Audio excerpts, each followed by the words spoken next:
is a season of evil.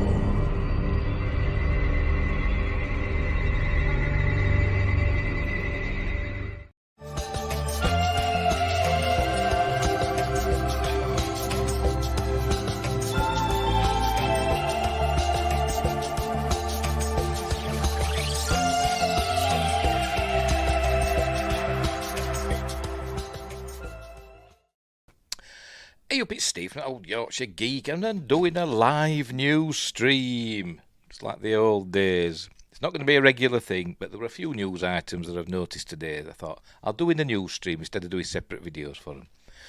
So that's what we're going to do. So, no, Win Grace is here. Avatar Wars. I haven't even read the article, but we've got an Avatar story. Right, so before we start, don't forget, like and subscribe, share the videos, drop a comment, hit the notification bell if you're subscribed already. Right, we should be live on YouTube. Yeah, we should be live on Rumble. You know, when it's ready and it sorts itself out. Yep, and we should be live on Twitch. And I've got a new Twitch follower as well. Fingers crossed, it's supposed to be live on Twitch. Is it going to come on? Let's refresh it, see what happens. Yes, we're live on Twitch. Right. Okie dokie. And Baby Ender Dragon's here as well. I was referencing your thumbnail. It's mostly all Star Wars and Avatar, pretty much. That's pretty much all the news. There's a bit of Star Trek as well, I think. Is there? Yes, there is. Yeah. Yes, there is. Right, so, right, is that it? All right, later on, I'll upload it to Spotify and Amazon Music Podcasts. Links are in the description for the articles I'll be reading, and later on I'll put timestamps in if I can be bothered. Right, so let's get on with it, shall we? Yes, merch. Check the merch store where you can get t-shirts like this and hats and stuff like that. And Adrian James is here. Good evening. Yes, good evening. Oh, and where are we? And Sci-Fi Quest is here as well. And Win Grace. Huge news about the Star Trek coffee. I've not heard that one. But no. Anyway, right, so what I was saying, merch, yes, and Patreon, check my Patreon page, become a member. The chat is members only because we get trolls and stuff like that. If I don't do that, unbelievable, but anyway. Is that it? Right, we'll get on with the news. So off we go. First up, let me full screen it. First up, some sad news, which is the order of the day, it seems. A few days ago we had, God, I forgot her bloody name now. Professor McGonagall. I'm blanking.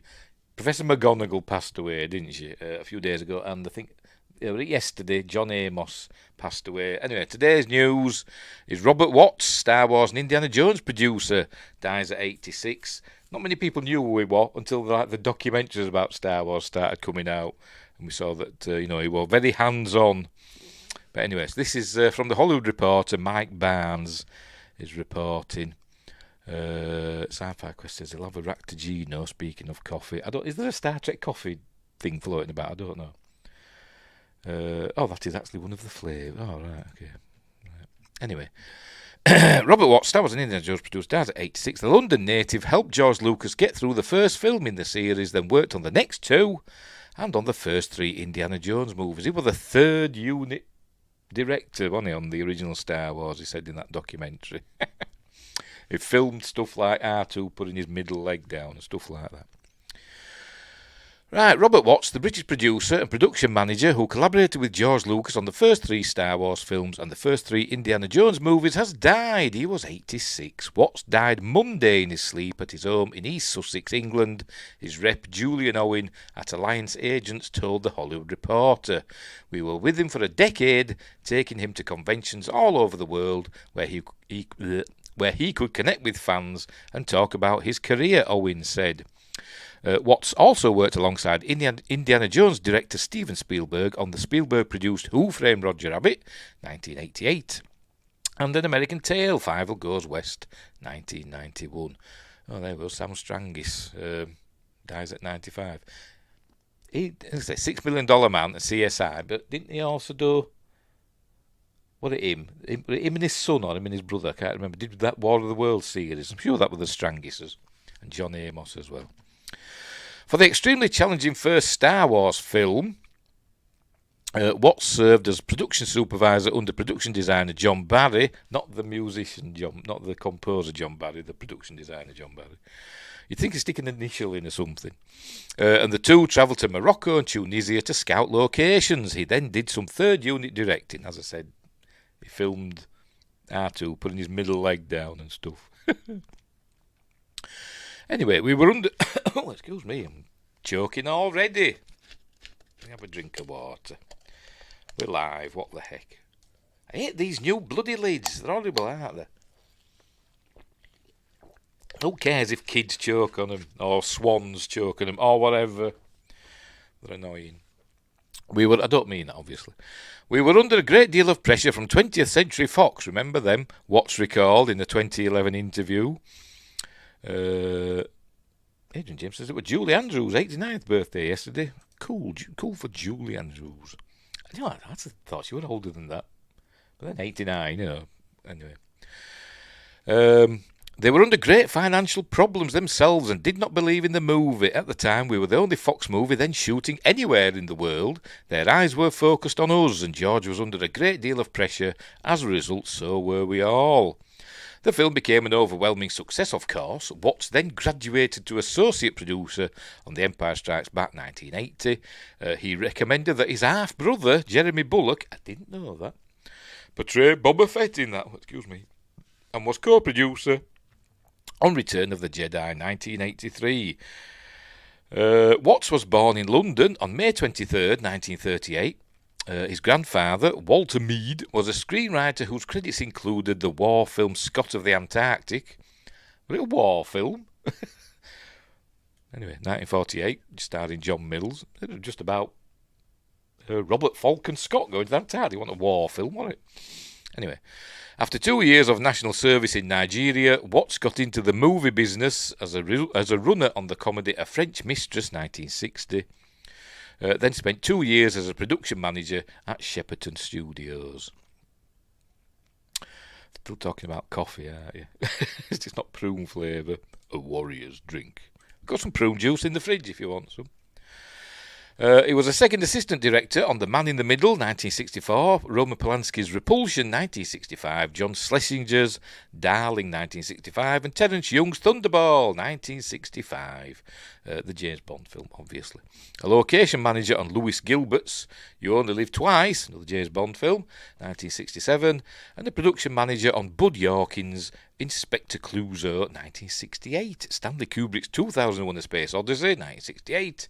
John Guillermin's El Condor, 1970. And Franklin J. Schaffner's Papillon in 1973. Watts was also, he got around, didn't he?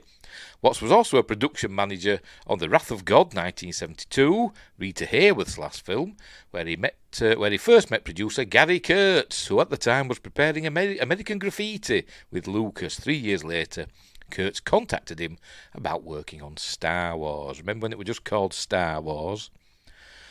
He said that when he started on the film in September 1976, Lucas was paying for us all personally because Fox had still not greenlighted the film, and they didn't do that until January.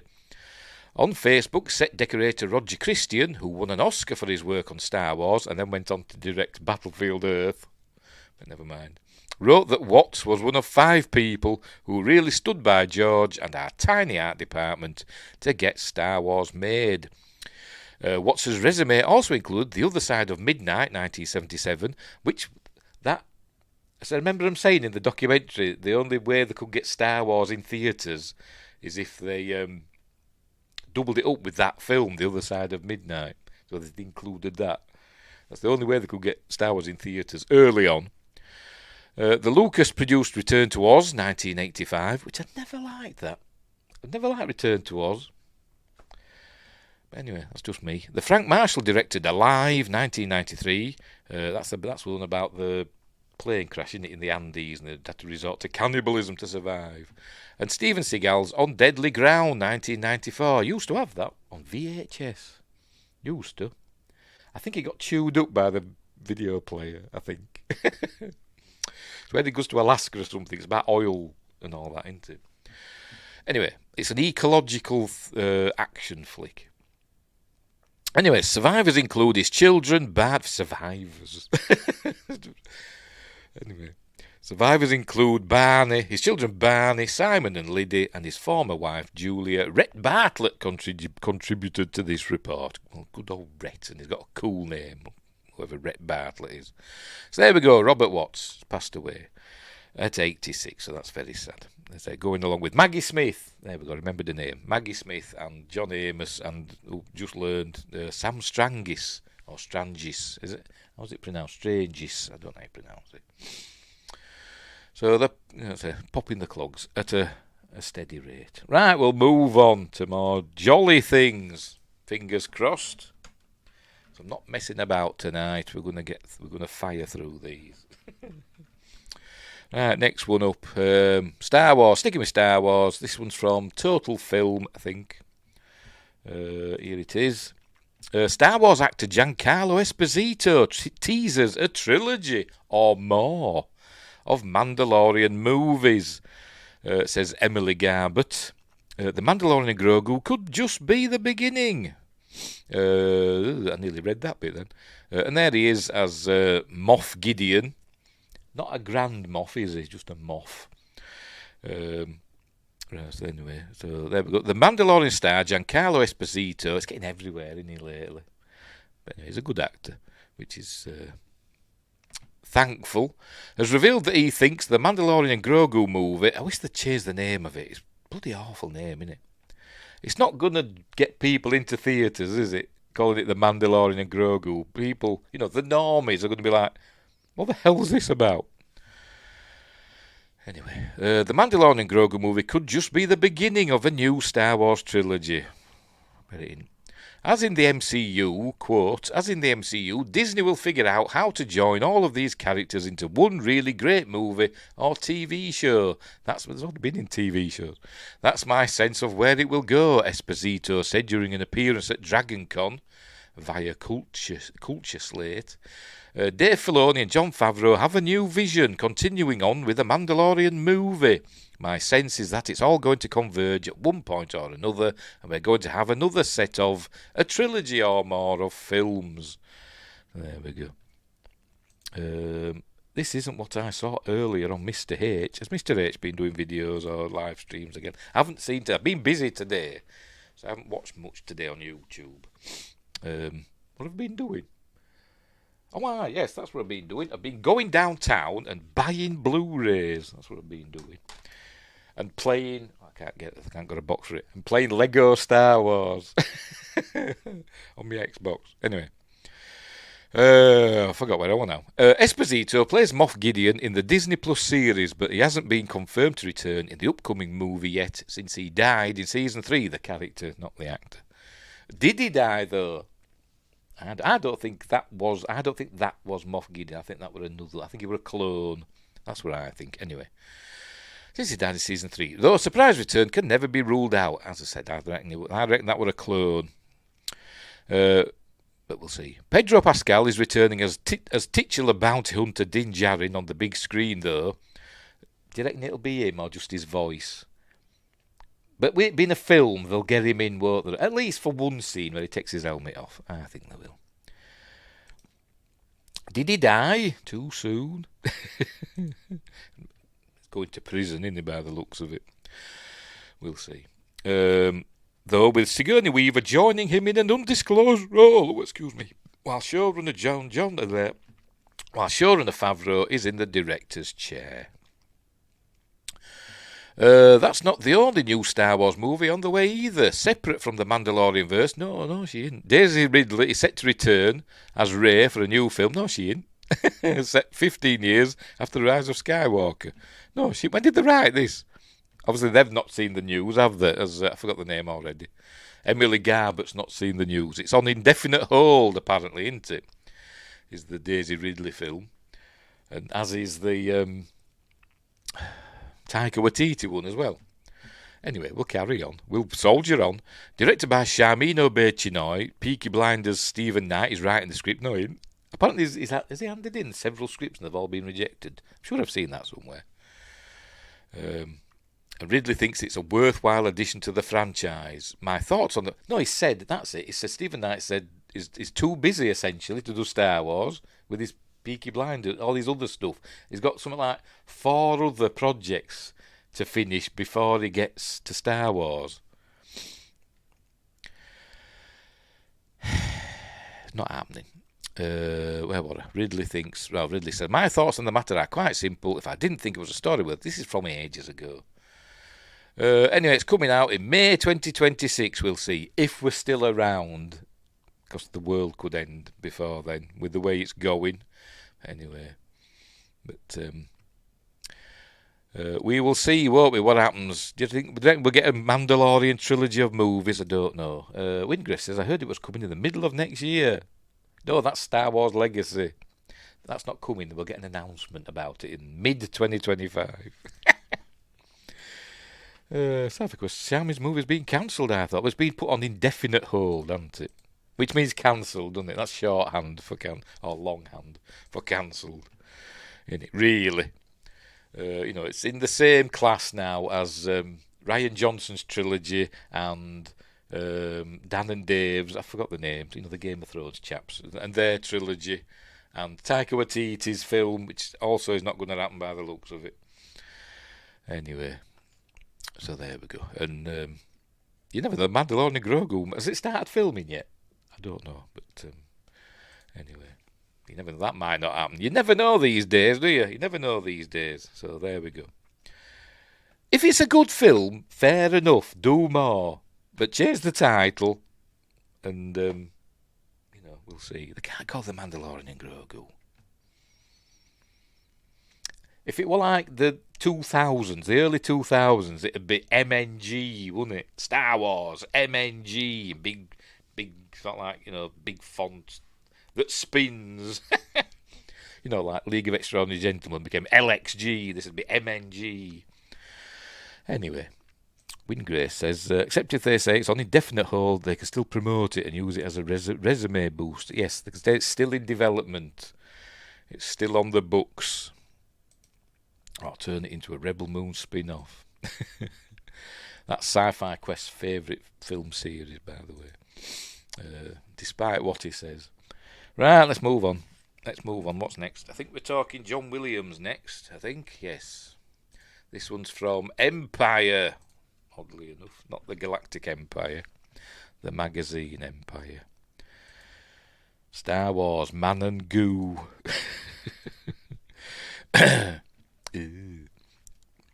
Tissues at the ready.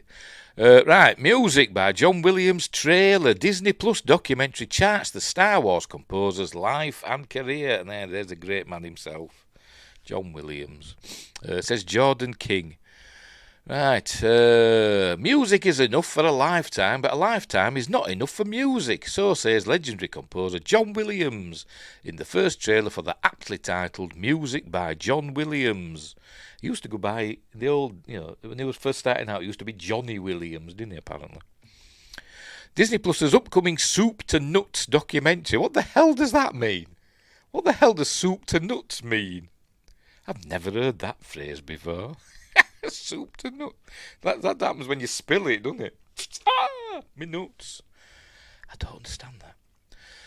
Upcoming Soup to Nuts documentary on the musical maestro produced by Steven Spielberg, Kathleen Kennedy, Boo, and Ron Howard, Richie Cunningham, and we're pretty sure we can all agree that John Williams' music alone, stunning symphonic compositions on such iconic works as Jaws, Star Wars, Indiana Jones, Superman, etc., Harry Potter, and even the Olympics. Yes, he did the Olympics fanfare, didn't he? Speaking of Jaws was a PG when it was first. Well, I think it was an A certificate, wasn't it, when it was first released back in '75. Didn't have PG. They did in America, but I'm on about over here in the UK. It means from beginning to end. Well, yeah, I guess that, but I've just never heard that phrase, soup to nuts. Deriving me from a full meal, the whole thing from soup appetizer to nuts dessert. What if you're allergic? may contain nuts. Where were we? Even the Olympics has proven more than enough for several generations' lifetime, which makes the prospect of a doc dedicated to the life and times of the man himself all the more exciting. Check out the trailer below. I don't know if I can. Shall we risk it? I don't know. Because there'll be music in it, and you know what they're like. YouTube's like with music. I'll pause it regularly. Right, anyway, off we go. See what happens. The greatest way to demonstrate how much music affects movies, play it absolutely with no music at all. And then go back and do the whole scene again with all the cues.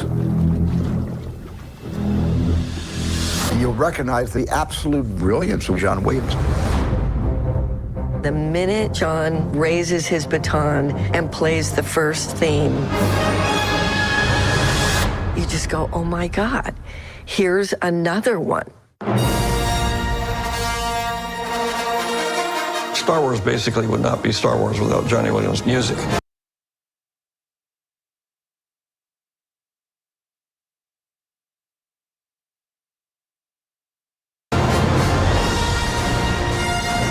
People say, how do you do so much work? I was filled with the love of music and the pleasure of doing it with great musicians.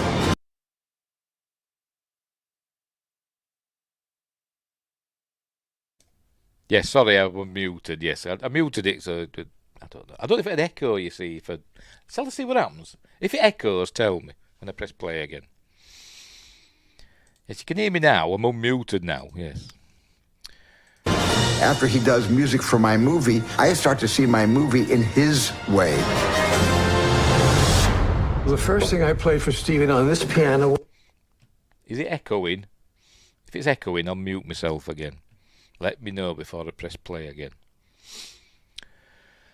Bum, bum, bum, bum, bum, bum, bum. No echo at all, says Sci-Fi Quest. Cool, right. I will continue then. What was this? So there. And I played that for him. He said, what is that? What are you going to do? He's somebody who learned his skills painstakingly.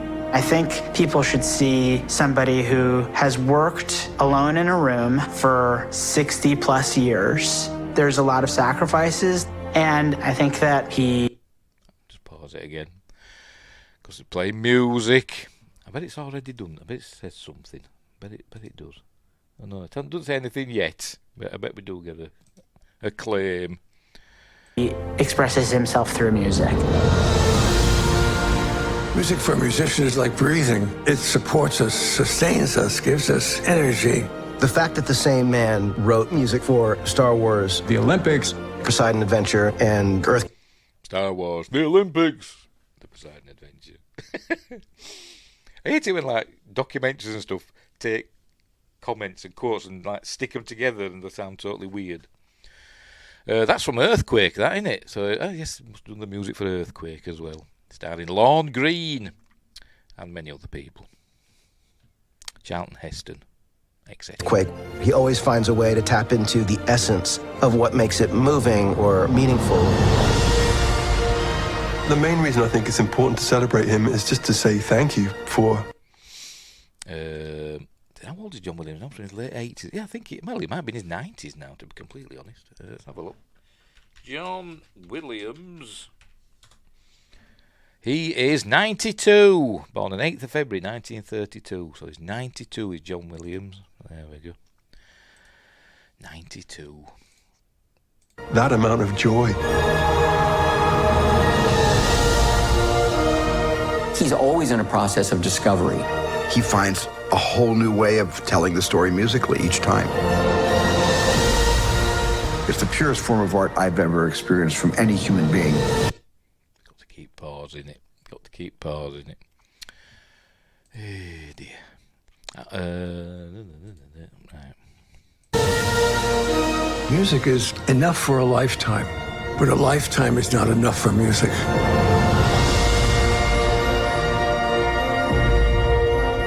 When's that on? November 1st. I'll watch that. Cool, that looks good. I will watch that. Right, opening with an experiment in which Williams' longtime collaborator Steven Spielberg underlines the power of a movie score by showing us a scene from Jaws, both with and without Williams' iconic two-note piano ostinato. Is that what it's called? I don't know. I'm the most unmusical person in the universe. I hope they play some crappy stuff he did early on. He did the Lost in Space theme, didn't he? He did that. Not saying that's crappy, it's a cool theme, but I know he did that. I'm trying to think what else he might have done, I can't remember. He did the music for Sugarland Express, which is a film I've never seen, Steven Spielberg's first theatrical feature. But anyway. And yes, hit the like button and subscribe. Get to 1,000. We're nearly there. Anyway, where were we? Two-note piano ostinato. This arguably long overdue Williams loving, which we are very much here for, looks to boast a wealth of talking heads and archival material in its sweep of the composer's 7-decade spanning career. Among the contributors glimpsed in this new trailer are Spielberg, Howard, Kennedy and Williams themselves. Pardon me. As well as J.J. Abrams, complete with comedy glasses and false nose. James Mangold. Oh, is that who that was? I saw this fan. I think, who's he? It'll be James Mangold, him with the beard. Alan Silvestri, who is criminally underappreciated in movie score terms. Chris Martin, yes, that one. And in a rare screen appearance, Star Wars' creator himself, George Lucas. Wingray says, I feel like he must have done a bad commercial song or something. He'll have done something that's rubbish, won't he, at some point? Did he do the Time Tunnel as well? Did he do that as well? I didn't know. Yes, Coldplay, yes, of course, yes. Well, him that was married to Madonna, wasn't it? That was Chris Martin, wasn't it? Is it that one? Yes, that one, I'm saying to myself. Anyway, where were we? The standout contributor, though, of course, is Williams' own music, which fills the trailer with wall-to-wall orchestral bangers from I'm sure that's how he describes them as well, from across his illustrious career. Here's the movie's official logline. Oh, so it's just is it like a one-off documentary, not like a series? It must be a one-off. Here's the movie's official logline. Music by John Williams offers a fascinating and insightful look at the prolific life and career of the legendary composer, from his early days as a jazz pianist to his Oscar, Emmy and Grammy wins. He's won about 8 million Oscars, hasn't he? Is he the one is he the single most nominated for an Oscar person ever? Is it him? Or has he got it joint with somebody else, like Hitchcock or somebody like that? I don't know, but... Oscar, Emmy and Grammy wins, the documentary takes an in-depth look at Williams' countless contributions to film, including many iconic franchises, as well as his music for the concert stage and his impact on popular culture. Music by John Williams hits Disney Plus on the 1st of November. In the meantime, music by John Williams hits our ears every single day in the office. Alexa, play Jewel of the Fates. Jewel of the Fates and similar songs on Amazon Music. Bloody Alexa, tell you. Alexa, cancel. We're watching I said I haven't watched many YouTube videos today, but I did watch one earlier on, and somebody actually mentioned somebody called Alexa. And it set her off. Oh dear. Anywho, right, Sci-Fi Quest is busy telling us. Land of the Giants, was that another John Williams one? So obviously he did a lot of 60s TV themes then, didn't he? Towering Inferno, was that another John Williams one? When I first started working with George and Star Wars, he told me he wanted some real bangers. Is that a direct quote? Verbatim. Oh dear, Midway. Yeah, I don't know if I've seen that one. Not the Stargate Atlantis episode. Obviously, yes. Close Encounters, 1941. That was one of his favourites for a while, the 1941 March. I remember that. He used to play it with the Boston Pops. See, Sci-Fi just Googled Space Camp. I think I've seen that once back in the day. So there we go. Look forward to that. That'll be good, will that? So there we go. It's his son, John Williams' son. Don't ask me. I don't know his name. I presume it's something Williams. Is a member of Toto, the rock band Toto, isn't he? But don't ask me which one. I can't remember. Hang on, I'll tell you. It'll be on his Wikipedia page, I imagine. Children, 3, including Joseph. Yes, Joseph Stanley Williams, the lead vocalist of the rock band Toto. From 86 to 88. Oh, right. And again since 2010. So I'm guessing he didn't sing on Africa then. And Rosanna. But anyway, whatever. So, yes, right. Let's not forget Empire of the Sun. Right. So there we go. Look forward to that, as I said. Did he write one really clunky lyric in Africa? John Williams' son? I don't know who wrote that. Africa, I thought that was Toto. Yes, I've just said John Williams' son is in Toto. But I don't think John Williams himself wrote any Toto songs. Oh dear. Yes, there is a clunky lyric, isn't there? There's that one that I can never remember the actual lyric, but I always think I've forgotten. Rises like an empress above the Serengeti. That's what I always think it says, but it's something else. I know it is. Anyway, we're getting off topic again. Right, so we'll move on. Anyway, I like Africa. I used to know somebody who had the I think it was a 7-inch single that were in the shape of Africa. I never had that one. I've just got the regular one. It's over there somewhere. The regular 7-inch vinyl for that one. Right, what am I doing? I don't know. I've forgotten. Right, next. Star Trek next. But not proper Star Trek. Here we go. As sure as the Kilimanjaro rises, that's it, like Olympus above the Serengeti. That's it. That's the actual lyrics in it. But I always think rises like an empress above. I don't know why. I always think that rises like an empress above the Serengeti. I just think it sounds more romantic than Olympus. Olympus is just another mountain in Greece that's probably not as tall as Kilimanjaro. But anyway. Right, what am I doing? Oh, yes, next. The next story. Right, this is from Cinema Blend. Damn you, Wingrace, you did it first, as he always does, because he's an all-knowing pan-dimensional mega being. Anyway, I mean, he could answer the questions before we ask him, or before we even mention him, because he's outside of time, as we all know.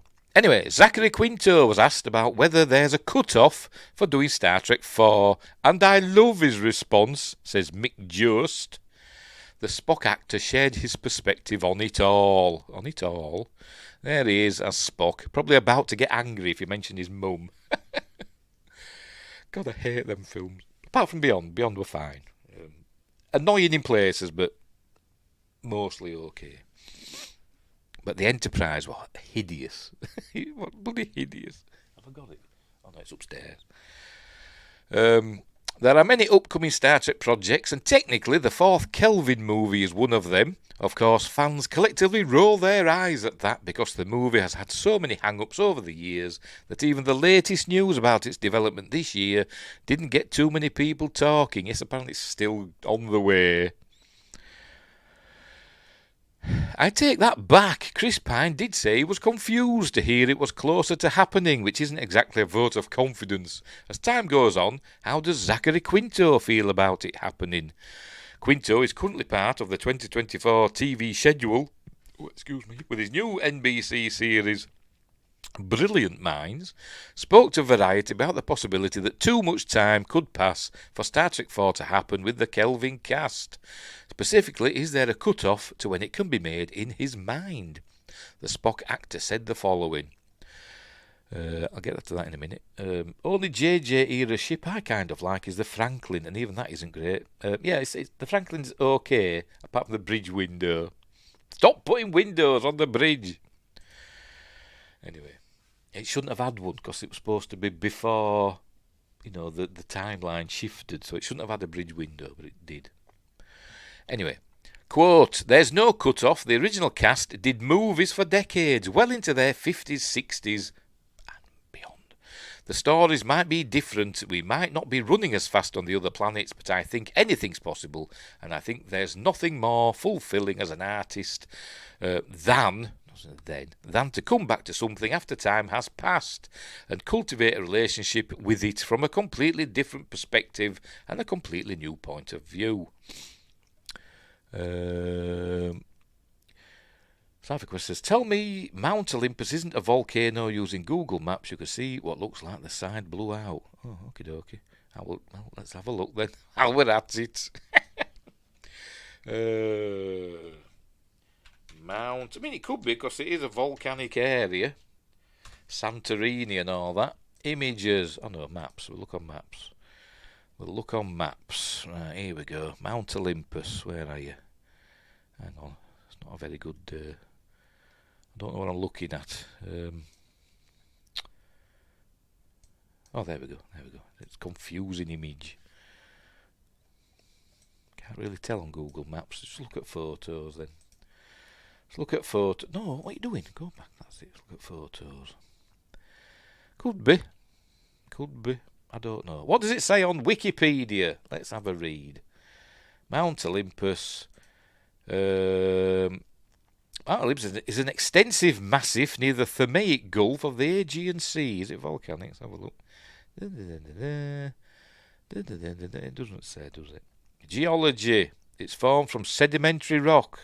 So no, it's not volcanic then.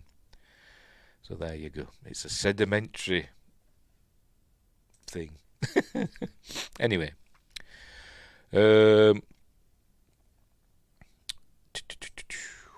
Wasn't that just a result of the Titans' war with the gods, probably? It's only gods. Little G.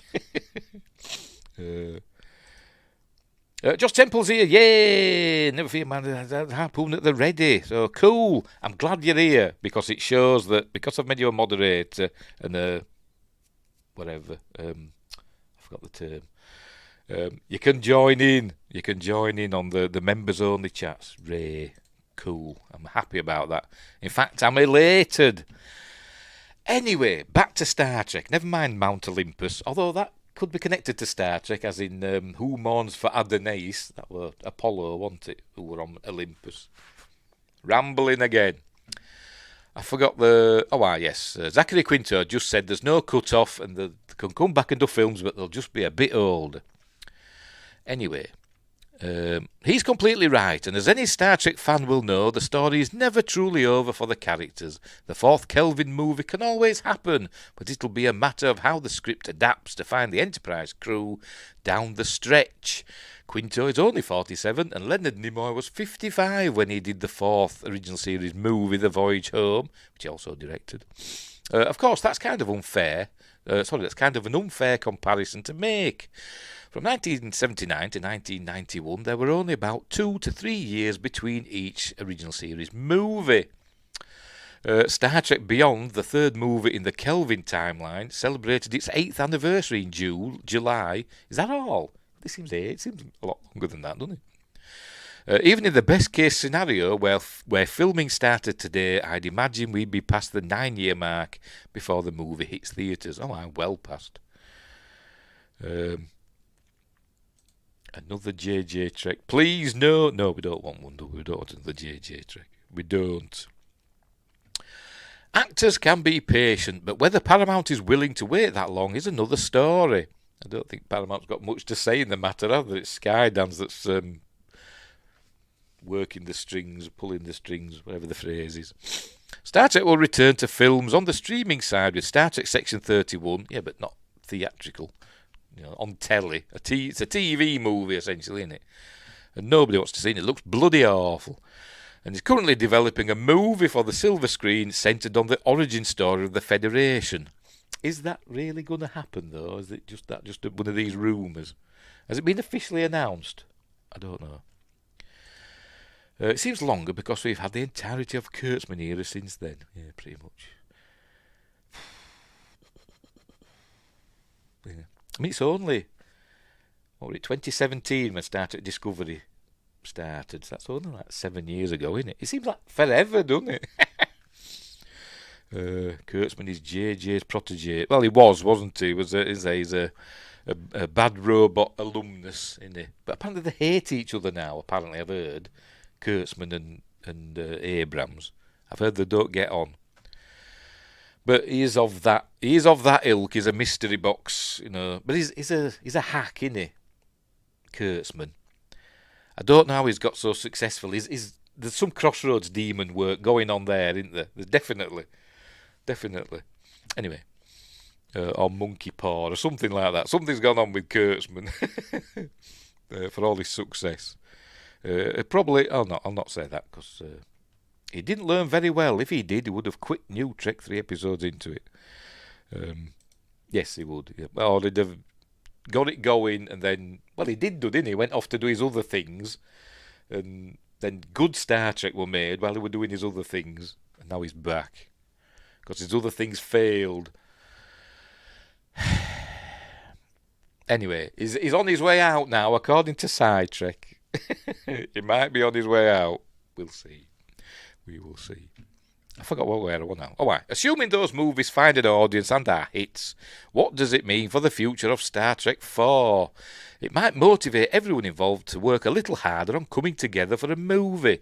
But I could also see a scenario, says Mick Just, I could also see a scenario in which making this movie becomes less of a priority for the studio. After all, paying for this ensemble cast in 2024 would likely be more expensive than it was close to a decade ago, and I'm not sure it was necessarily cheap when they did Beyond. Well, yeah, because they're all bigger stars now, aren't they? Well, Chris Pine is, and what's the face? Uhura, Zoe Saldana. I'm not sure about the others. I mean, Zachary Quinto, yes, he's famous, but I don't think he's a big name, really. You know, like a movie. He's not like a big movie star, is he? And who else is there? That's about it, really, isn't it? There's Simon Pegg, again, a popular person, but not a leading man, not a big movie star. But anyway, where were we? There will likely be real conversations as time marches on of the cost of making this movie weighed against the audience interest that is out there. As a Star Trek fan, I'll stay excited, says Mick, about seeing it regardless, but this movie will need more than die-hard fans, not to do what, get Bruce Willis in seats to be a box office success. At the same time, this movie doesn't happen without the actors, so it's good to hear Quinto is down for more, regardless of how old he is. I thought we'd done then. Until we see Zachary Quinto as Spock again, getting angry and screaming, readers can check him out in Brilliant Minds, blah, blah, blah. Check it out right now, blah, blah, blah. Okay, whatever. I've never heard of it, but anyway. The only other thing I've seen Zachary Quinto in is Heroes, I think. I think that's the only thing I've seen him in. Oh, excuse me. Oh, yes, John Cho as well. Forgot about him. Sorry, John. I like John Cho. He's a good actor. I don't like women with a long neck. You're talking about Zoe Saldana. Has she got a long neck? I've never noticed, to be honest. I suppose it is quite long, isn't it? I've not really, but yeah. I don't cast judgment. It's a new show and he plays a quirky doctor with autism or some such. Oh, so it's like a doctor version of that Elementary show. Because that was like about, is it Elementary? See, he kind of, that Sherlock Holmes character had, I've never seen it, he had kind of autism, didn't he? Oh, that one with Tony Shalhoub. Monk, did he have autism? I can't remember, I don't know because I never watched that either. Anyway, that trope that TV loves these days, yes. My wife had a long neck and I love it. Had a long neck. What happened to it? Don't know. Yes, long necks are fine. Long slender necks can be fine. It was also in American Horror Story quite a bit, but after I quit, oh yes, I stopped watching it after Hotel. About halfway through Hotel, I stopped watching it. Has a long neck. Sorry, Mrs. Temple. Anyway. Right, so there we go. Star Trek 4, is it going to happen? Who knows? I've no idea. We don't know what's happening because this Paramount Skydance malarkey. We don't know what's happening yet, do we? So we just have to wait and see when the dust settles and all that, and when they decide what they're going to do. But you'd think Star Trek would be up there with the list of priorities. Be like Star Trek. What else do Paramount do? Top Gun. You'd think they'd bang out another Top Gun, wouldn't you? Oh, Mission Impossible. That's Paramount, isn't it? But you'd think they'd get the big franchises up and running, get some money in. But anyway, Sci-Fi Quest doesn't care. I don't really, to be completely honest. Not JJ Trek anyway. Not if JJ Abrams and Bad Robots behind it. Don't care. Just like Sci-Fi Quest doesn't care. Neither do I. But I'm mildly interested just to see what happens. Anyway. Right. I've done something. I don't know what I've done. What's next? This one. This looks interesting. I've never heard of until today. This one. It's from Inverse. Deis Johnston. This is a film called, I forgot, what's it called? Where the hell is it? Electric State. From the images I've seen, it looks interesting. But anyway. JJ makes good sci-fi, but not good Trek. I don't know. Like I say, it's not been terrible as a producer. He's had some good producing credits, and he's a capable director. But it's his writing that I don't like, and the creative aspect of it. Where he's got his hand in storytelling and all that. That's where I don't like him involved, because his mystery boxes and all that. I didn't like Super 8, which he directed. But Mission Impossible 3 were good. And I used to like his TV stuff. Fringe. I used to like Fringe, although I didn't like towards the end. I never watched Lost. Never watched that. That was J.J. Abrams, wasn't it? Was it? I think it was, wasn't it? Yeah. Anyway. Whatever. Winggrace wants. I want them to... Back to the Future 2, have them go back to the original Star Trek 4 and just add them in digitally with the real story in the background. Oh dear. Yep. And you could have Chris Pine punching out Captain Kirk for some reason. Lost was good till the final season. I think I saw the pilot episode with the plane crash and all that. I don't think I watched it after that. I don't think I did. Oh dear.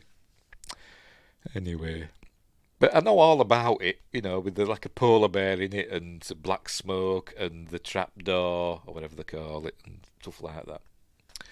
But I just never got round to watching it.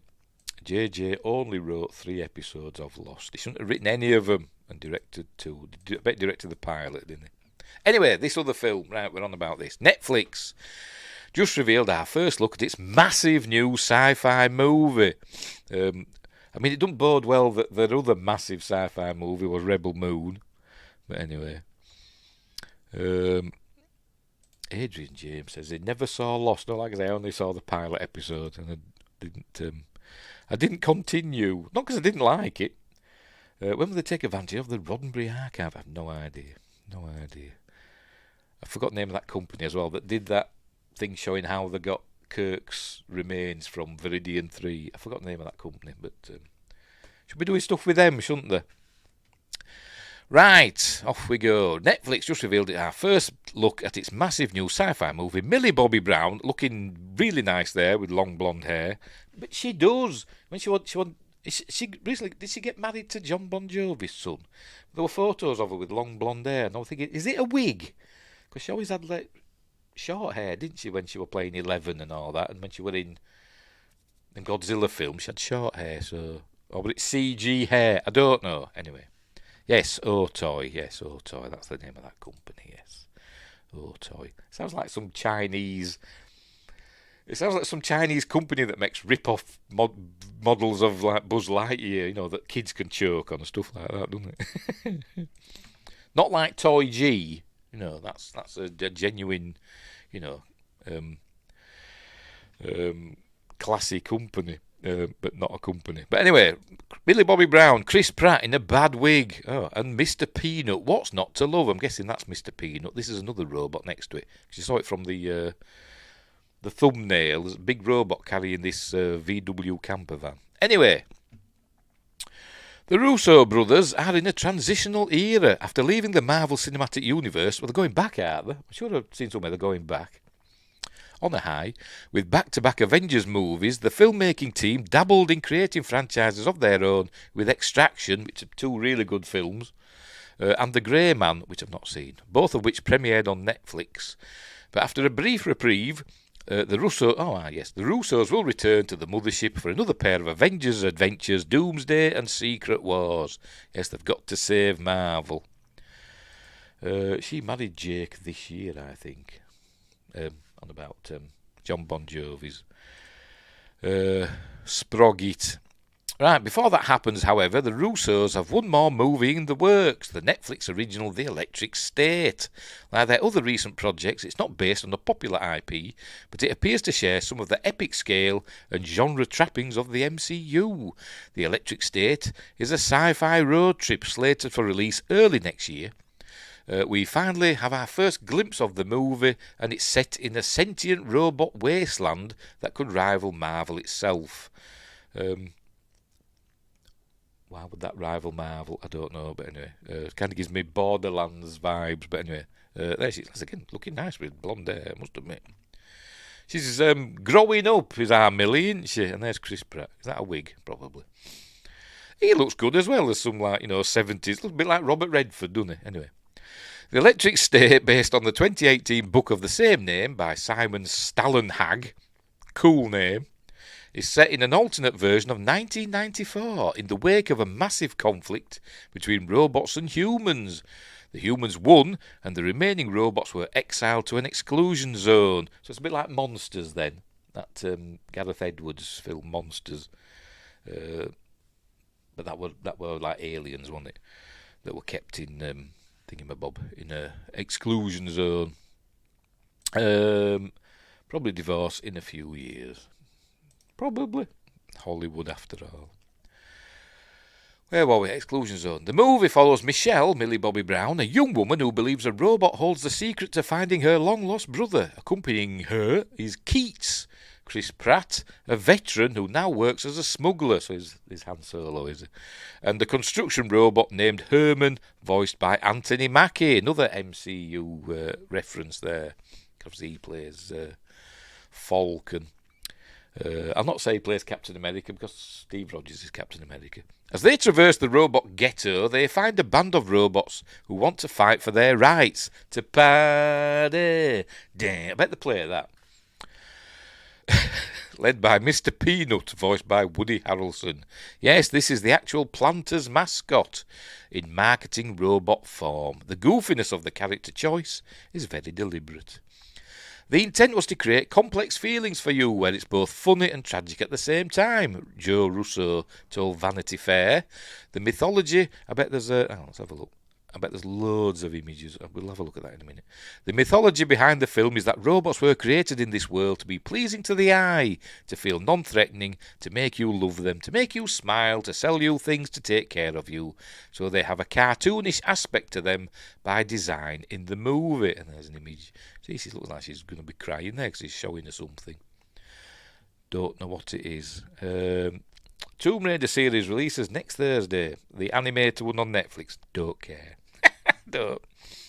But I'll watch it. I'll start watching it to see what it's like, but I'm not building my hopes up for it. Anyway, back to this. It's exactly the kind of movie the Russos need to get them back into the swing of things. Whimsical and full of sci-fi lore, but also decidedly more silly than the Avengers movies with their monumental plot twists. I suspect this isn't going to be a silly film. Anyway, this movie is actually a remarkable sort of bridge for us back to that, Anthony Russo told Vanity Fair. It's an interesting prelude to returning to Marvel and trying to continue that story forward. The Electric State premieres on Netflix in early 2025, not mid. So does Outer Banks Season 4. Season 4? Bloody hell. Is that one with No, that's Outer Range. I don't think I've seen Outer Banks. I'm thinking of the Outer Range, that one with Josh Brolin, which I didn't like. I saw the first episode, I didn't like it. And that got another season. It was a similar sort of thing to that. I forgot that. There were another series that was kind of similar to the Outer Range with I forgot his name. J. Jonah Jameson, that actor, and Sissy Spacek, which I really like that. But anyway, Outer Range was cancelled, was it? Oh, right, never mind then. But I know it got at least 2 seasons, didn't it? Did that? I'm sure it did. Anyway, what were I going to say? Oh, yes, we're going to look at this Vanity Fair, see if there's images. Where is it? Is it this one? I accept. This one's on us. Oh, thank you. Very kind of you. Right, I think we're going to see images from this new film. Here we go. There we go. That's a big robot. And it's carrying the VW camper van. I'm not going to read this one. I'm just going to see if there's pictures. There we go. There we go. Oh, it looks like they're walking through a big hand. Like the fingers out. They're coming out of the ground. So, you know what? I'm quite excited for this film for some reason. I don't know why. It's giving me, I don't know, good feelings maybe. Oh, cool. Yes, I think I'm going to enjoy this film. I hope. I hope I'm not building my hopes up. I hate doing that. But anyway. Oh, it's him, look. Him who I don't like. I forgot his bloody name. Here we go. Ki Hui Kwan. Short round. Don't like him. Maybe it's going to be rubbish. Anyway. 2 seasons announced in July. Amazon canned it to make more Rings of Power. For your information, the last 5 words of that statement were false. Gundam Requiem for Vengeance releases the following Thursday. That I'm looking forward to too. Never seen Gundam. I'm not an anime fan. It has a bit of Bioshock Infinite feeling too. Yeah, it does a bit, doesn't it? It does a bit. A bit. You know, particularly that sort of thing. I can imagine there's machines. Welcome to the world of whatever. You know, you can buy things. But anyway. They've souped up their camper van or something. But there's another robot that got trapped in power lines. Hey dear. Oh, it's the Nutmobile. US presidents of Air Force One, but the dissident robot leader travels via the Nutmobile, which is real, by the way. What do you mean real? I mean not CG. I mean they built one for it. Oh, look, Giancarlo Esposito. Obviously, as I said, he gets everywhere. And Stanley Tucci. Looks interesting. Looks, more action stuff. I reckon this is going to be a good film, is this? It's going to be exciting and everything. Looks like it's going to be shooting and all that. Kind of giving me a bit of the creator vibe as well. A little bit. Don't know why. Just is. Another good film. The good thing about Vanity Fair, they show you loads of photos, don't they? No, it's a real life marketing thing. Oh, the Nutmobile, is it? Oh, right, fair enough. Like the Wienermobile. Again, must be an American thing. Must be an American thing. We don't go for such things over here. Unless you like Mr. Blobby. Anyway. That's the Russo brothers, isn't it? With Millie Bobby Brown.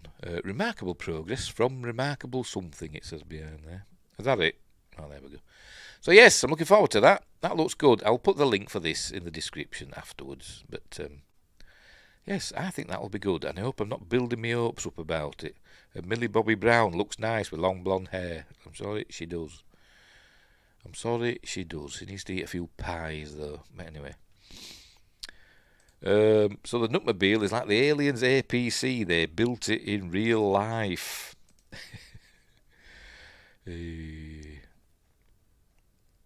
Yeah, look forward to that. That looks good. Did they direct it as well then? Did it say? I forgot to check if they're just producing it. Because they just produced the Extraction films, didn't they? Didn't direct those. So they directed this. They must have done, because it says they're getting them back into the swing of it, so they must have directed it as well. Anyway, moving on from one blockbuster to another, maybe. I don't know, we'll see. Well, it is, but there we go. Avatar, mind-blowing Avatar 5 theory. Well, we've only just had the second one. We haven't even got 3 or 4 yet. Anyway, reveals the huge Navi twist hidden in the title. And there's somebody with a long neck that Sci-Fi Quest doesn't like. It says Daniel Bibby. With Avatar 5 coming in 2031, the 4th sequel in the movie franchise could end James Cameron's epic sci-fi saga with a huge plot development teased by the film's exciting subtitle. By the way, I'm going to say the Navi were originally from Earth, because they're different, apart from the hair that they plug in. They're the only animal I've noticed on Pandora that's only got 4 legs. All the other animals seem to have 6, or more if they're bugs, but you know, the what's the word? Vertebrates all seem to have 6 legs, don't they? But anyway. The recurring cast members in the next 3 Avatar sequels reveal a surprising amount about where the story is headed and who will survive the coming battles. However, the sparse narrative details for every upcoming Avatar movie still leave a lot to the imagination. The ending of Avatar: The Way of Water leaves the sequels with many possibilities, but certain events must occur before the saga's conclusion. You know, I forgot what happens in The Way of Water. I've seen it once. But I forgot what happens. Anyway. Gundam Requiem for Justice is not in anime, it's done in realistic CG animation. It's Japanese, isn't it? So it'll be an anime style story. That's what it'll be. And it'll end where the only way to win is through true love, or something like that. That's the thing with anime, isn't it? But anyway, I'm going on. Where were we? Yes, The Way of Water. As I say, I watched it once. I've got it on 4K over there. Not got round to watching it. Anyway. After 2009's Avatar, every sequel has a compelling subtitle that hints at what the story will be about. Of course, they need to address the events of the preceding movies, but the sequel's main role is to advance the larger plot. Although director James Cameron has confirmed he has plans for the 6th and 7th Avatar movie, neither has yet been greenlit. As such, Avatar 5 is arguably the main contender as the film to end it all. Unless it all ends because of what's happening at the moment in the Middle East. Details are scarce about what the 5th movie will be about, but its title could feature the biggest clue of all. Adrian James says, I still haven't seen Avatar: Way of Water, but I do have it on Blu-ray. It's as bad as me. But I have seen it. I saw it on,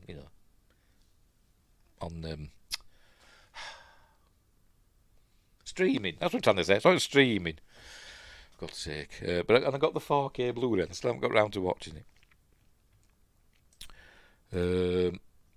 And Wingrace hasn't bothered watching it yet either. Anyway, right, Avatar, the quest for Awa's setting suggests the Navi... originate on Earth, there you go. I've not read this article, by the way. Navi travel to Earth in Avatar 5. Right, so, there you go. Honest, I've not read this article. I just saw the headline. Wingrace says once was enough. If it were a bloody anime cartoon, you'd watch it over and over again, wouldn't you? Or if it were directed by Zack Snyder, you'd be watching it, it'd be on repeat, because Zack Snyder's Sci-Fi Quest favourite director. Wingrace says, I'm at the stage of life where if I see it's over 2 hours, I move on. You old fart. I watched The Hobbit yesterday. The first one, An Unexpected Journey. You know what? It's bloody awful. There's some good bits in it, but most it's not a good film, is it? I don't think it is. Don't mind the second two, Desolation of Smaug and Battle of the Five Armies, but that first one, it's probably closest to the book, to be completely honest, because I've read the Hobbit book when I was a kid. I think it's all the singing and stuff in it that puts me off. I don't know, but anyway. I like that movie up until they leave the Shire. So you like all the singing when they're bloody washing up and all that and sing. Oh, God, get them dead mad. Right, where were we? Here we go. I do watch anime over and over again because that's because the ones I watch are good. I'm not an anime fan. The ones I've seen, well, some of them I've seen. I do like to say I've seen like Armitage 3. I thought that were all right, and I think the first whatever I forgot what they call it now. Ghost in the Shell. I like that. I can't think of any others. Oh, Ninja Scroll. I like Ninja Scroll. And that's about it. That's about it. I think I tried watching Akira once. I couldn't get into it. Couldn't get into Akira. Everybody says it's the best film ever. Anyway. Ewa is a mysterious being that the Navi treat almost as a deity. She seems to be non-corporeal and part of Pandora itself. Well, it's like Gaia, isn't it? From Earth, you know, the Earth force, so to speak, not from Babylon 5. I mean, life itself. Mother Nature. The fifth movie, Avatar, The Quest for Ewa, has been confirmed to be set at least in part on Earth. The Navi making their way to the human homeworld is certainly a compelling thought, but it also raises the question of why the Pandoran natives are making their way to Earth in an implied search for the Navi deity. The strongest theory is that Ewa has a strong connection to Earth as well as Pandora. I bet Pandora's connected to Earth via a large network of mushrooms. Oh dear. Mycelium. What was the word? Mycelian, whatever. No. Anyway. By the way, Pandora's supposed to be in the Alpha Centauri system. I'm sure it is, or Proxima Centauri. It's supposed to be like not far from Earth in, galactic terms. Anyway. If Ewa was artificially created on Earth, why have they said that? I don't know. Then it's not an unreasonable stretch to assume that humans are also responsible for the birth of the Navi people. What are they talking about? Well, where'd they get that from? Where'd they get from artificially created on Earth? What? Anyway. If so, installing a being like Ewa on Pandora may have been an attempt to also pacify the Navi. I'm sure Ewa were on, they were believing in Ewa, because it was part of their culture long before the Sky people arrived. Who wrote this again? Daniel, you're a div. I don't know what you're talking about. Anyway. I swear I remember reading with Avatar 1 came out, Pandora was a moon of Saturn. No, I've got a book somewhere. I don't know where I've put it. Hang on, let's check. I'm sure it's in Alpha Centauri, Proxima Centauri. Pandora, Avatar. Right, here we go. Yes, Alpha Centauri. There we go. Is an Earth-like habitable moon from the Alpha Centauri system, the closest star to humanity's own solar system. It's the fifth moon of the gas giant Polyphemus, which orbits Alpha Centauri A, and it's 4.423 light years from Earth. So there you go. I get some things right. Anyway, I think you're right, but I'm positive I read that and lived with it for years. Somebody might have wrote that somewhere in an article or whatever, because they don't always get things right, do they? Like, Ewa being artificially created on Earth. But anyway, making them easier to dominate. With Sam Worthington's Jake Sully, you don't see him very often now, do you? He was the best thing since sliced bread for a while, wasn't he? And now you rarely see him. With Sam Worthington's Jake Sully leading the battle against his former people, the Navi are not so easily defeated, and so Ewa may be deemed a waste of resources. So humanity could deactivate her, leading the Navi to chase the trail of their deity back to Earth. What? I don't know what they're talking about. Unless they're saying it's like an ancient aliens thing. Hang on, let's have a look. Probably because Pandora is a real satellite around Saturn. Is it? I can't remember. Saturn's got that many moons, I can't keep up with them.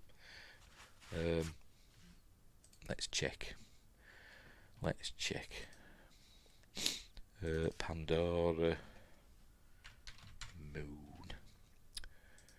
moon. Yes, an inner satellite of Saturn, and it's titchy tiny, I think. How big is it? Where does it say? It's shaped like a potato. It looks a bit like Phobos. Come on, sure, tell us how big it is. Dimensions. Oh, it's 103 kilometres. Actually bigger than I thought it was going to be. But it's potato shaped. Anyway, so there we go. So yes. You're right there. I think they're trying to say she's like advanced AI. They can hack into and shut down, probably with a Mac laptop. Well, if they're doing that, it kind of reminds me of Horizon Forbidden West. Horizon, the first Horizon game. Well, the second one as well, I suppose, because that turned out to be there were like ancient computers and stuff, weren't there, that were still working. There's going to be something like that. So there's going to be like an ancient, because Avatar's not set that far in the future, is it? Is it in like the 22nd century, 23rd century, something like that, isn't it? So are they going to say that?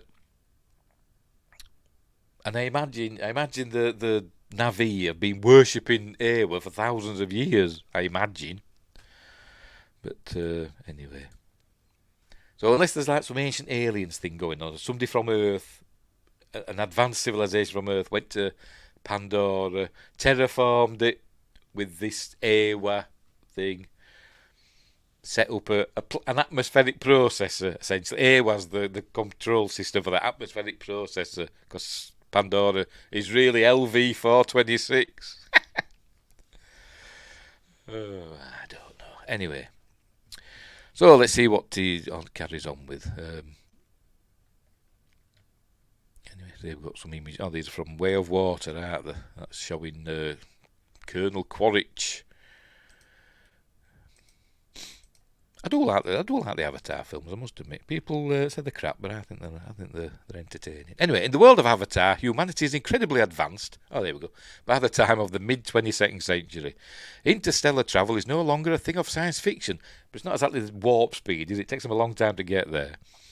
But they must be travelling faster than light. I think it takes 6 months or something. Is it? Or is it 4 years? I can't remember. It takes them a long time to get there. They have to go into cryo sleep, haven't they? Or whatever. But perhaps the most relevant breakthrough to this creation theory is that humanity can create members of the Na'vi race from scratch. Well, that's essentially clones, aren't they? So they're like hybrids, aren't they, of human and Na'vi DNA, the avatars. Anyway, sure, the ones that have been made have been Na'vi-human hybrids, known as avatars or recombinants, but they establish a strong possibility that those from Earth can create 100% authentic members of the Na'vi race without the need to include human DNA. As I said, I think they originally came from Earth, the Na'vi. I reckon they were originally super advanced, and they went to Pandora. Maybe they started on Earth or whatever, went to Pandora, and something happened, and they became more primitive again. They slipped back. I don't know. My theory is as bad as his, but I don't know. Speaking of which, are you going back to the game or moving on? Yeah, I'll keep plodding on with it. I've just been too busy the last couple of days. I'll keep plodding on, but I'm not sure if I like it, the game. But it might get better. I don't hate it, but anyway. I get lost in the jungle because it all looks the same, doesn't it? Anyway, although every lab-grown Na'vi that's been shown so far has essentially been an empty vessel without a consciousness of its own, a bit like me, the possibility persists of a Na'vi being grown at an earlier stage in their development and being allowed to mature naturally. This hasn't been shown in either of the first two Avatar movies, but it's certainly far more than possible, given humanity's established scientific abilities within the world of the franchise. This theory isn't without its flaws. One of the biggest issues is that while the Na'vi would understandably be blissfully unaware of their earthly origin, it would surely be a regular topic of conversation among the human characters, unless they don't know either. As I said, it might be like an Ancient Aliens thing. So they are the Voth who de-evolved. No, they came after the Voth. The Voth had long gone. They'd long gone. And the Na'vi came afterwards. I'm trying to think. They're proto... Oh, they're blue, aren't they? They're proto-Andorians. Anyway, unfortunately, no one has ever brought it up or mentioned it on screen. This doesn't necessarily disprove the theory, but it does make it a little less likely. There's also the fact that if the Na'vi did begin life on Earth, the humans would likely be far more prepared for their conflicts with them and aware of their strengths and weaknesses. Confused. If the Na'vi did begin life... their life began on Earth, that's what I said. Well, that's what I said, didn't I? Anyway, there's perhaps a far more notable reason why this theory can easily fall apart, and it comes down to when the franchise is set. Avatar is set in the mid-22nd century, and as with many sci-fi franchises, it roughly adheres to humanity's real-world technological development. Unfortunately, the Pandoran civilization is much, much older than is possible for it to have originated on Earth. That's what I just said. In short, the Na'vi were probably already present on their moon for generations, long before humanity reached the stars or gained the ability to create the blue aliens or Ewa. Why do they keep talking about Ewa being created? Don't know. All this has happened before and will happen again, yes.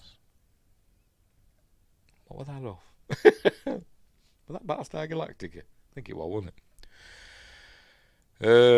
Although there would be a few narrative backflips required for the twist to make sense, it could still be a brilliant reveal for the Avatar franchise if executed well. However, if it's going to work, it'll need to make a few concessions. For instance, it's possible that life on Earth was itself created by an external source, Ancient Aliens, and that same source may have also created another branch of humanity on another world altogether. Maybe they'll find a monolith. Maybe it'll be 2001 and 2010. This will be, I don't know, whatever's next. Depending on how far in the past this other human civilization began, they could have been the ones responsible for seeding life on Pandora before going extinct. Josh Temple says, so they are the next version of the Cylons. Wow. By your command. They're proper Cylons, them. So... what we got? Avatar, Fire and Ash. Avatar, I haven't heard these last two. I've heard that one, Fire and Ash, but these next two I've not read about. Avatar, the Tulkun Rider. And Avatar, the Quest for Ewa. Oh, cool. Cylonavi. There are those who believe that life here began out there, far across the universe, with tribes of humans who may have been the forefathers of the Egyptians, or the Toltecs, or the Mayans. That they may have been the architects of the Great Pyramids, or the lost civilizations of Lemuria or Atlantis. Some believe they may yet be brothers of man, who even now fight to survive, far, far away amongst the stars. Din, din, din, din, din, din, din, din, din. Sorry, I couldn't stop myself, sorry. I like the new Cylons. I like the robot versions, you know. I didn't like that some of them appeared human. As my brother says, it's a cop-out. Anyway, back to this. Now I've done my Battlestar Galactica thing. And my bad impression of Patrick McNee. Where were we? Alternatively, perhaps the Na'vi were created in the same way as humanity by some unseen galactic phenomenon. Said that with remarkable assuredness, didn't he? If so, the death of Ewa on Pandora could result... What's he talking about? Could result in the Na'vi travelling to Earth in Avatar 5. So they say something happens on Pandora. I don't know. Well, there seemed to be in the game that Frontiers of Pandora, Avatar Frontiers of... There seemed to be the humans are just polluting Pandora left, right and centre. And part of the game you've got to go in and destroy the things that are polluting it up. So maybe that's going to happen in the future films. I hate the human form side, so do I. So do I. That's what I disliked about the human replicators. Yes, I say it's a cop-out, innit? Because it's cheaper, isn't it? It's cheaper to just hire actors than do effects. Anyway, I forgot what I want to know. So, if so, the death of Ewa on Pandora could result in the Na'vi travelling to Earth in Avatar 5 to seek out an alternate form of their spiritual entity to help regulate their moon's biological functions. I said it's going to be like an original series Star Trek episode where it's going to be some computer called Ewa that's controlling, or monitoring life on Pandora, and they'll have to go and fix it. Anyway, they might end up arresting it and putting it with all the other megalomaniac computers like in Lower Decks. Voiced by Jeffrey Combs. This could be argued to be a little too high concept for a franchise like Avatar, but its status as a space opera means anything is possible. Although the saga is certainly heading toward a victory for either humanity or the Na'vi, I think it'll be a draw. It would be somewhat of an underwhelming and predictable finale without a flourish such as the origin origin of the Na'vi being revealed. Having said that, Cameron's stories for the Avatar movies have been relatively basic so far. Well, all his stories are, aren't they? With the focus being on making the franchise a visual marvel rather than adhering to a complex storyline. So Avatar 5 may not include a huge twist at all. Oh, there we go, that's the end. I don't think A was going to be some artificial thing. I don't think from Earth anyway. Sounds like the cause of the war in space above and beyond. Well, in that we were encroaching on the Chigs territory, weren't we? Anyway. They'll brush off the nameplate on Ewa and find the real name. You'll go, Ewa. And it'd be something like Wayfarer or something like that. It'd be a probe that went to the...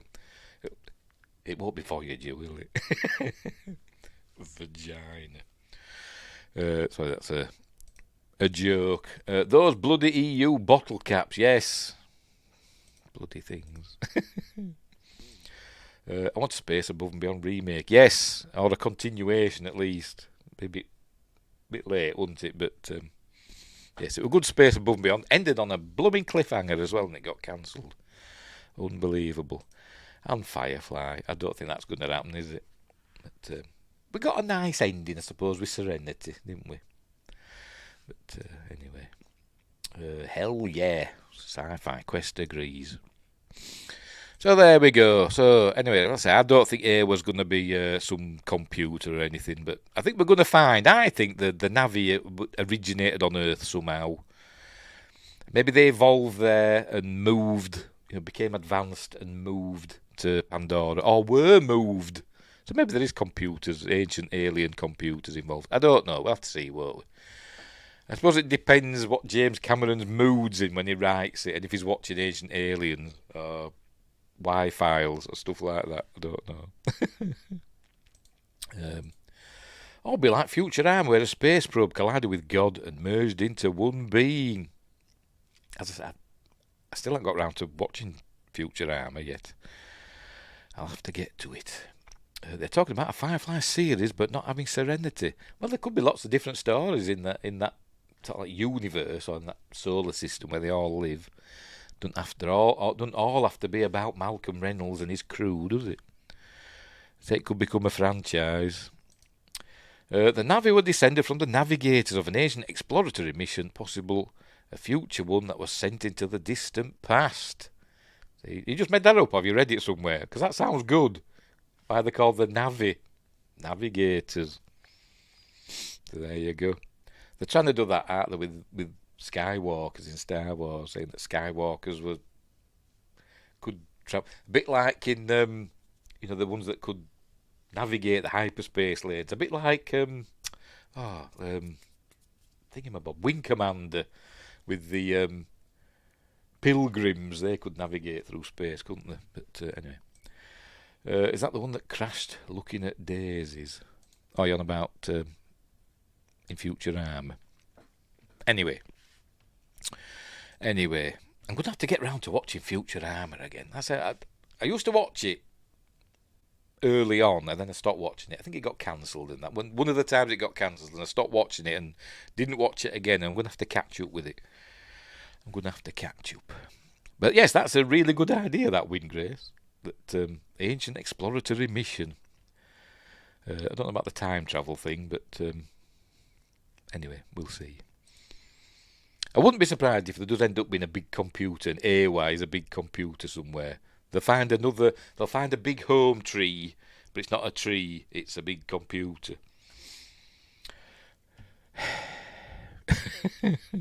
Or something. Anyway, let's move on. How we doing? Alright, last one. This is I don't know why I included this. Oh dear. Well, I know I included it because it popped up in the Sci-Fi news feed, but it's not exactly a news story. But anyway, I only added the time travel to make it make sense with this story about them coming from us. Like I said, we must have. So there's some connection, isn't there? Because, like I said, Navi and human DNA can be merged, can't it?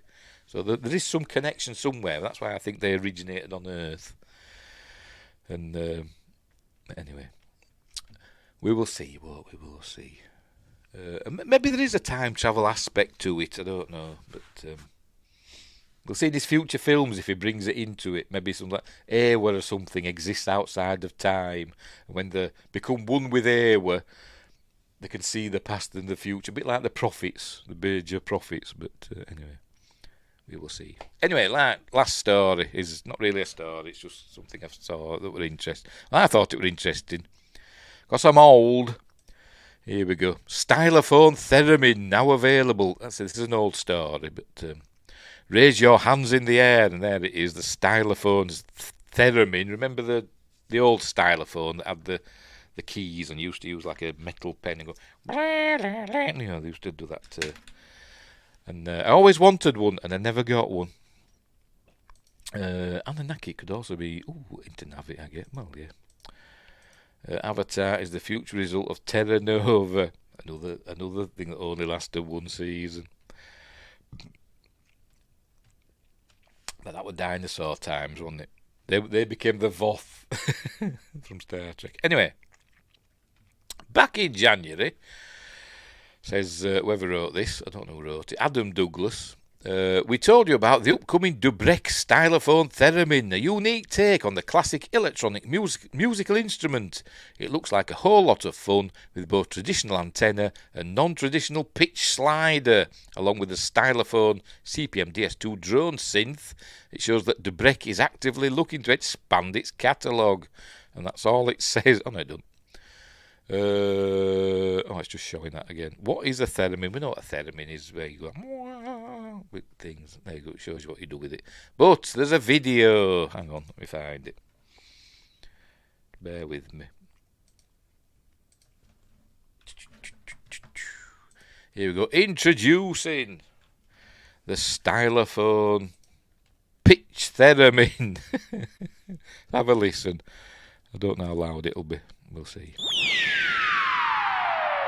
Diddly din, diddly din, diddly.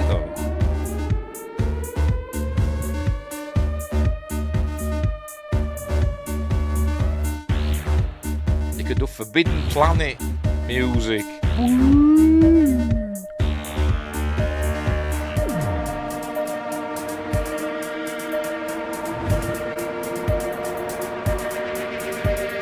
I want one. I just want one. Yes. Just gentle one for me as well.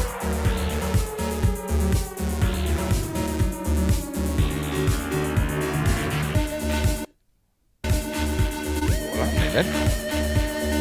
But it ain't got the round bit, has it? I can't download. How's this one for? Doctor Who.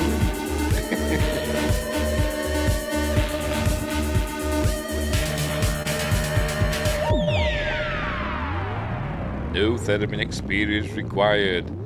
I want one, but I won't be able to have one because Aidan won't allow it. He wouldn't allow it because he'd say it's making too much noise.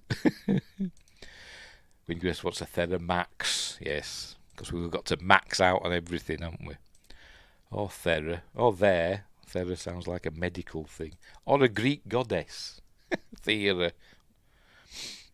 Anyway, I think it looks cool. I want one, but I'd want a theremin with the round thing at the side where you one hand's for one thing and the other hand's for something else in it. And I bet it doesn't. I bet it doesn't sound like that for real. Maybe it does if you you become super ace at it, and you record lots of tracks and then put them all together in a audio software. But I bet you can't play that on that straight away. But I always wanted a traditional stylophone, and I never had one. But I once had a dream. I once had a dream where I was going to the market downtown, and I was looking for parts for a stylophone for some reason, and also for some reason the way to get round the market. These are the wacky dreams that I have. They had like a sky track. You know, like you used to see on like Gladiators. They had one of them that used to bomb round. Me and my wacky dreams. I probably had cheese that night, but anyway. My favourite band's the Beach Boys, and they use one. Did the Beach Boys use the theremin? Crikey, I didn't know that. But yes, I like theremins. Let's see if we can find a video of a theremin, a traditional theremin. I think they're cool. I think they're cooler theremins. Let's have a look. There we go. Here's a theremin over the rainbow. Go on, get on with it.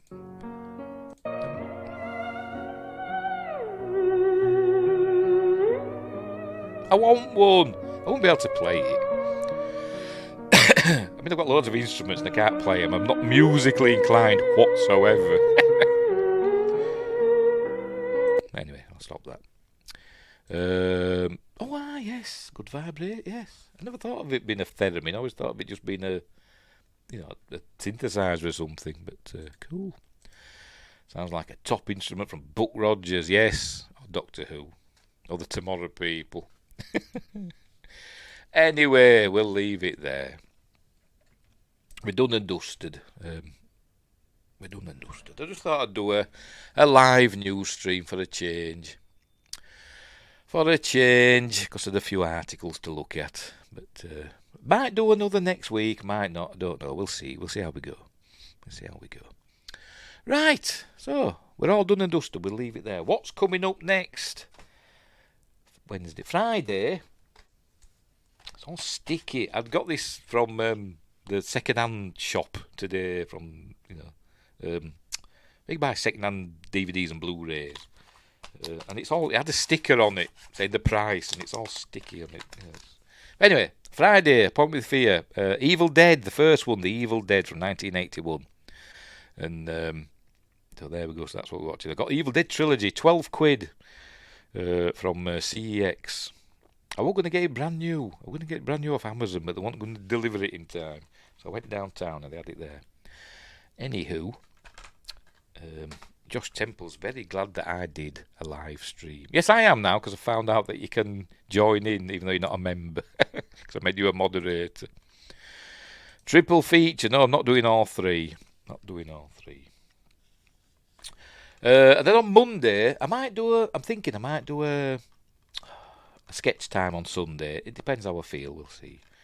But on Monday, Magnificent Mondays next week, is The Car, thanks to Windgrace. He wanted me to do The Car, and so I'm going to do The Car, so there. So that's on Monday. And I think for the rest of October, for the Magnificent Mondays in October, so there'll be another 3. I'm going to try and find, spooky ones. So we might do Ghostbusters. Yes, we'll definitely do Ghostbusters at some point. And then I'll try and find some other, spooky, fun films. But not horror. Anyway. Do all 5. No, I'm not doing all 5. Although I wasn't a big fan of Evil Dead Rise. My son loves it. I wasn't a big fan of that. But I did like the 2013 Evil Dead, that reboot, remake, whatever. I thought that was good. Do Army of Darkness next Friday. You know what? I've never been a fan of Army of Darkness. It's fine, but it was just too different to the other Evil Deads, you know. But anyway, it's my favourite of the trilogy. It's too different because it's not a horror film, is it? It's an homage to Ray Harryhausen, I suppose, isn't it? So, but anyway, I could never really get into it, and I want to like it, but I've never been able to. I'll have to give it another. Now I've got it on Blu-ray. I'll have to give it another go. Windgrace, I like 2 best. I think the second one is. I think the second one is the best, but I do like the first one because it's all gritty and there's no money and all that stuff. But basic answer, I guess. Boomstick. Give me some sugar, baby. That's it. He's cool in his Ash, and Bruce Campbell in everything he does. I'll have to watch it again. I'll have to watch it and see if I do enjoy it more. But I haven't seen it for a long time, so anyway. So I'm not gonna cast it aside. But it's my least favourite of the trilogy. Anyway, right, we'll leave it there. We're done and dusted. So, thanks Windgrace, and thanks Sci-Fi Quest, and Josh Temple, and Adrian. I forgot your last name. Sorry, I'm terrible. I'm a bad person. Where are you? Is it Adrian James? I think it is. I've forgotten. I'm terrible. I'm a horrible person. Where is he? It's up here somewhere. Yes, Adrian James. Oh, I did remember. Tell him. I'm awful. Oh, dear. Oh, before we go, I'll do a couple of. I can't do it from there. Oh, for some reason. We'll do a giveaway, shall we? We'll do a what do they call it? Some memberships. I'll give away some memberships. That's what we'll do. I can't do it through the studio live stream thing. I've got to go into here. Where are you? Where am I? So that's what we'll do. Before I go, sorry for faffing. Here we go. Get some new, because my members they'll drop dramatically in a few weeks when people don't, when the ones that have gifted memberships don't renew them. Come on, when are you? Let's play. That's it. You're up, Steve. Right, so here we go. Membership gifting. How many? I'll gift 5 memberships. Sod it. That's why I'm not rich. Right, here we go. Bear with me. 5 memberships. When it's ready. There we go. 5 memberships are being gifted. Ooh, who's got them then? Truth Seeker, Randall Wong, Deej J, who I know, and Countess X and Flying Burrito. I've heard of Deej J, who has commented before, but the others, no. The others have not commented. So there we go. Welcome 5 new members.